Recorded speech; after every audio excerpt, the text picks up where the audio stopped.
Listen up, it is real. It's Medical Tuesday. We're talking to Dr. Darren Green about FOMO and how it can manifest itself in life in different ways. And we're talking about addiction to substances that help people get over that FOMO, like drug addiction, like addiction to alcohol, that sometimes can actually deprive you from experiencing some of the most important moments in your life. It can numb you, obviously, and obviously alcohol numbs a lot of personality. So if you're very anxious, it often numbs you a little bit to be socially a little bit less awkward and be more at home. But the problem comes in, obviously, is when you have that over a prolonged period of time. And you never modify any of your thought processes or your behavior to deal with your anxieties. You constantly lean on the pillars, the other things, you know. And then all of this stemming from a lack of that, kind of reward or acceptance, if you will, when you're trying to just be part of everything at the same time. So how do we start dealing with FOMO or this fear of missing out? I think a lot of us need to look at what are the motives behind why we do things. Why do we check our phone? We're often aware, we need to ask ourselves, why are we looking at our phone every 3 minutes?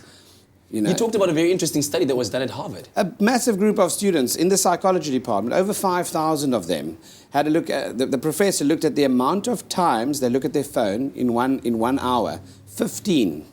And then the average duration is about 3 to 3.5 minutes. So per day, that's 200 minutes just checking your phone, for example. That's just one part of a fear of missing out is with tech, technology and phones, for example.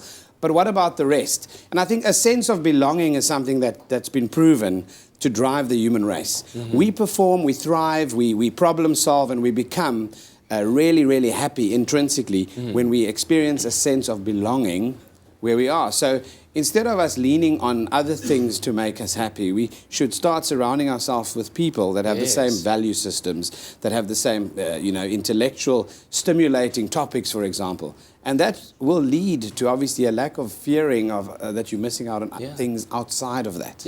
Now, if you happen to be at home and you feel this bout of FOMO about to hit you right now, how do you counter that? Well, I think you must ask yourself, is it realistic? Is it a rational thing?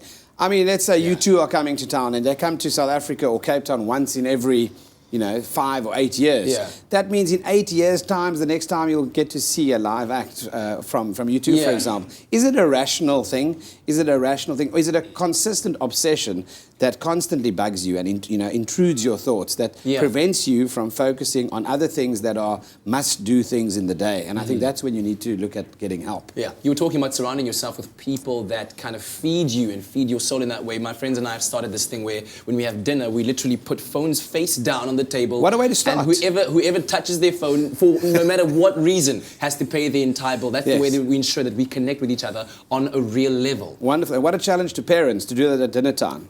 Ooh, Timmy, you're doing the dishes tonight. You touched the phone. But it was WhatsApp, Mom. No, don't do it. Any last thoughts on this whole topic of FOMO? Yeah, so I think if you are aware of the fact that, you don't like being the way you are about being so obsessed with checking media or also just, watching other people's lives, become quiet, become mindful, actually do some introspection to do some good self-leadership. And good self-leadership implies that you need balance in your life. You need sleep, firstly. And secondly, you need to be in a pleasant or good state of mind when dealing with your relationships. And that means taking ownership of the amount of time that you give to the different aspects of your life. Absolutely. Dr. Darren, thank you so much. Thank you, sir. Much appreciated. And I hope that was a bit of a shining light in your life, especially you, Leanne, who experiences a constant fear of missing out on Idris Elba. Hi, Anna. I'm not even going to lie about that. It's true.